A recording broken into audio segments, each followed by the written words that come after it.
اس کے بعد مولانا نے حضور صلی اللہ علیہ وآلہ وسلم کا ایک قافلے کی فریاد رسی فرمانے کا واقعہ لکھا ہے، جو کہ پیاس اور پانی کی نایابی سے عاجز آ گیا تھا اور اپنے مرنے کا یقین کر چکا تھا، اور نہ صرف اپنے مرنے کا یقین کر چکا تھا، ان کے باربرداری کے جانور بھی ہلاک ہونے کے بالکل قریب آ گئے تھے۔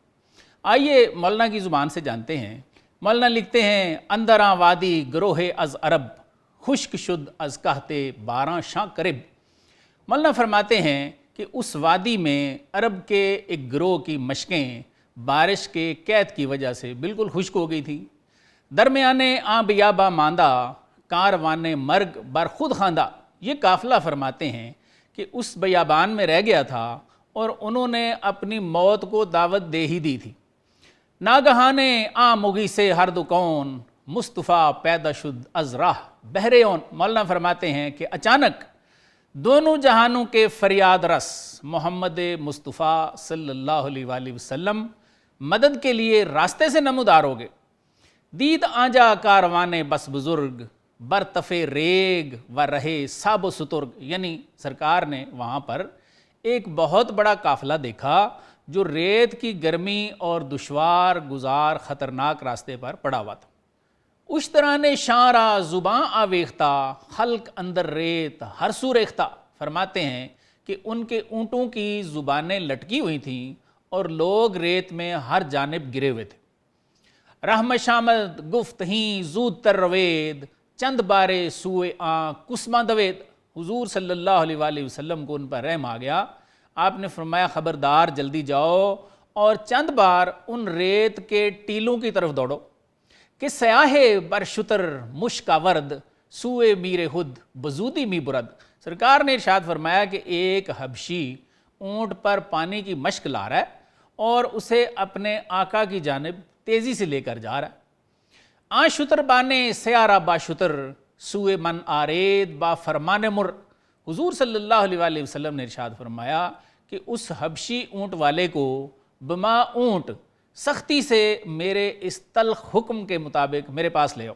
سوئے کسباں آمدن آن طالباں، بعد یک ساد بدیدن آن چنا۔ وہ پانی تلاش کرنے والے ان ٹیلوں کی جانب دوڑ گئے اور تھوڑی دیر کے بعد انہوں نے ویسا ہی دیکھا۔ بندہ می شد سیاہ با اشترے، راویہ پر آب چوں ہدیہ برے۔ مولانا فرماتے ہیں کہ ایک اونٹ والا حبشی پانی سے بھری مشک کے ساتھ ایسے جا رہا تھا جیسے کوئی کسی کے پاس ہدیہ لے کے جا رہا ہو۔ پس بدو گفتن می خانت ترا، این طرف فخر البشر خیر الورا۔ انہوں نے اس حبشی سے کہا کہ تجھے انسانوں کے فخر اور مخلوق میں سب سے بہترین بلاتے ہیں۔ گفت من نشناسم اورا کیست او، گفت او آ ماہروے کند ہو۔ حبشی نے کہا کہ میں تو انہیں نہیں جانتا کہ وہ کون ہے۔ لوگوں نے کہا وہ بلاتے ہیں تجھے جو چاند کے مکھڑے والے ہیں اور جو شکر جیسی میٹھی بات کرنے والے ہیں، وہ بلا رہے ہیں۔ سید و سرور محمد نور جاں، مہتر و بہتر شفیع مجرماں۔ کیا کہا قافلے والوں نے کہ وہ جو سید ہیں، وہ جو سردار ہیں، جو روح کا نور ہیں، جو سب سے بالا ہیں، جو سب سے اعلیٰ ہیں، وہ دونوں جہانوں میں گناہگاروں کی شفاعت کرنے والے ہیں، اور بھائی وہ بلا رہے ہیں تجھے۔ نوحہ تعریف کردندش کے ہست، گفت مانا او مگر آن ساحرست۔ انہوں نے آپ صلی اللہ علیہ وآلہ وسلم کی ایسی تعریف کی جو انہیں کرنی چاہیے تھی، اور اس پر حبشی نے کہا کہ ہاں شاید وہ وہی جادوگر ہے جس کے چرچے پھیل رہے ہیں کہ گروہ را زبوں کردو بسحر، من آیم جانبے او نیم شبر۔ حبشی نے کہا کہ اس نے ایک جماعت کو جادو سے مغلوب کر دیا ہے، بھئی میں اس کی جانب آدھی بالشت بھی نہیں جاؤں گا۔ کشکشانش آوریدن آن طرف، او فغاں برداشت در تشنی و تف۔ وہ اس حبشی کو کھینچ کر ادھر سرکار کی طرف لا رہے تھے، اور وہ حبشی گرم مزاجی میں انہیں برا بلا کہتا جا رہا تھا اور شور مچا رہا تھا۔ چوں کشیدندش بپیش آن عزیز، گفت نوشید آب و بردارید نیز۔ جب اسے پکڑ کر سرکار کے سامنے لے آئے تو آپ نے ارشاد فرمایا کہ بھائی پانی پی بھی لو اور لے بھی لو، جمع بھی کر لو۔ جملہ را ازاں مشک او سیراب کرد، اس طرح و حرک سے ازاں آب خورد، اس حبشی کی مشق نے سب کو سیراب کر دیا، اونٹوں نے اور ہر بندے نے خوب پانی پیا۔ راویہ پرکرد و مشک از مشک او، ابر گردوں خیرہ شد از رشک او۔ مولانا فرماتے ہیں کہ سب لوگوں نے اپنی اپنی مشقیں اور پکھالیں حبشی کی مشق سے بھر لیں، اور آسمان کا بادل رشک سے حیران ہو رہا تھا۔ این کسے دیدست کہ از یک راویہ سرد گردد سوز چندی ہاویہ۔ مولانا فرماتے ہیں کہ کیا ایسا کبھی کسی نے دیکھا ہے کہ ایک پانی کی مشق سے ہاویہ جیسی پیاز رکھنے والے سرد ہو گئے ہوں؟ این کسے دیدست کہ از یک مشک آب گشت چندی مشک پر بے اضطراب۔ مولانا فرماتے ہیں کہ کیا ایسا بھی کبھی کسی نے دیکھا ہے کہ ایک پانی کی مشق سے بغیر پریشانی کے اتنی مشقیں بھر گئی ہوں؟ آگے مولانا لکھتے ہیں مشق خود روپوش بود موج فضل میر سید از امر او از بحر اصل۔ کیا فرماتے ہیں کہ حبشی کی مشق ایک آڑ بن گئی تھی اور اللہ کے فضل کی موج اس کے حکم سے اصل سمندر سے پہنچ رہی تھی۔ آب از جوشش ہمی گردد ہوا و آن ہوا گردد ز سردی آبا۔ مولانا فرماتے ہیں کہ میری بات کو غلط نہ سمجھنا، پانی اس کے جوش سے ہوا بن جاتا ہے اور ہوا ٹھنڈک سے پانی بھی بن جاتی ہے۔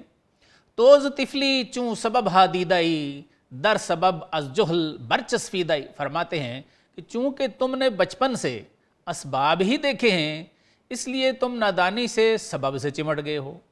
با سبب ہا از مسبب غافلی سوئے این رو پوش ہا ازاں مائلی۔ مولانا فرماتے ہیں کہ تم اسباب کی وجہ سے سبب پیدا کرنے والے سے غافل ہو، اس وجہ سے تم ان آڑوں کی طرف مائل ہو گئے ہو۔ قافلہ حیراں شدند از کار او یا محمد چیست این اے بحر ہو۔ مولانا فرماتے ہیں کہ قافلے والے سرکار سے کیا کہہ رہے تھے؟ آپ کے اس کام سے حیران ہو گئے تھے اور کہہ رہے تھے یا محمد صلی اللہ علیہ وآلہ وسلم، اے دریا کی خصلت والے، یہ کیا معاملہ ہے؟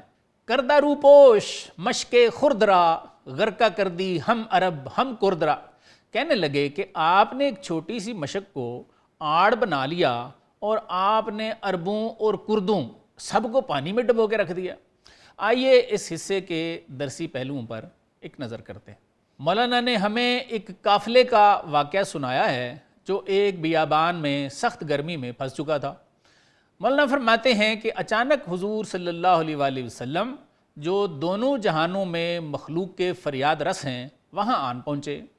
پہلا سبق تو ہم جیسے لوگوں کے لیے ہے جو حضور صلی اللہ علیہ وآلہ وسلم کو فریاد رس سمجھتے ہی نہیں ہیں، بلکہ صرف اللہ کو فریاد رس سمجھتے ہیں۔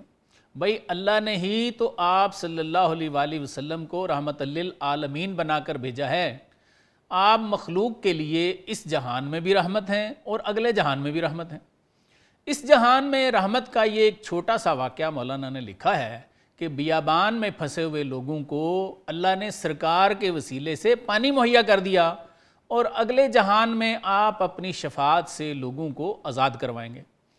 اگر حضور صلی اللہ علیہ وآلہ وسلم کی اطاعت اللہ ہی کی اطاعت ہے تو آپ کی فریاد رسی بھی اللہ ہی کی فریاد رسی ہے۔ پھر ہم نے جانا کہ آپ صلی اللہ علیہ وآلہ وسلم جب قافلے والوں کے پاس پہنچے اور بقول مولانا آپ کو ان پر ترس آیا تو آپ نے فرمایا بھئی یہ ریت کے ٹیلوں کی طرف جاؤ، ایک حبشی اونٹ پر آ رہا ہے، اس کو سختی سے میرے پاس لے آؤ۔ پھر وہ قافلے والے جب ٹیلوں کی طرف گئے تو انہوں نے واقعی ایک حبشی کو پانی کی مشق لے کر آتے ہوئے پایا۔ دوسرا سبق اس واقعے میں یہ ہے کہ آپ صلی اللہ علیہ وآلہ وسلم کو اللہ تعالیٰ غیبی باتوں پر مطلع فرماتے۔ آپ صلی اللہ علیہ وآلہ وسلم نے غیب کی بات بتائی کہ جاؤ ٹیلوں کی طرف دیکھو، اور وہ بات سچ ثابت ہوئی۔ یہ تو اللہ تعالیٰ نے سورہ جن میں فرما رکھا ہے کہ غیب کا جاننے والا اپنے غیب پر کسی کو اطلاع نہیں دیتا سوائے اپنے پسندیدہ رسولوں کے کہ ان کے آگے پیچھے اس نے پہرے دار مقرر کر دی ہیں۔ اتنے واضح حکم کے بعد اللہ ہی جانے کہ امت اب تک اس جھگڑے میں کیوں ہے کہ کیا حضور صلی اللہ علیہ وآلہ وسلم غیب جانتے تھے یا نہیں جانتے تھے۔ چلیں آگے بڑھتے ہیں۔ پھر ہم نے جانا کہ حضور صلی اللہ علیہ وآلہ وسلم نے ارشاد فرمایا کہ ایک حبشی پانی کے ساتھ آ رہا ہے،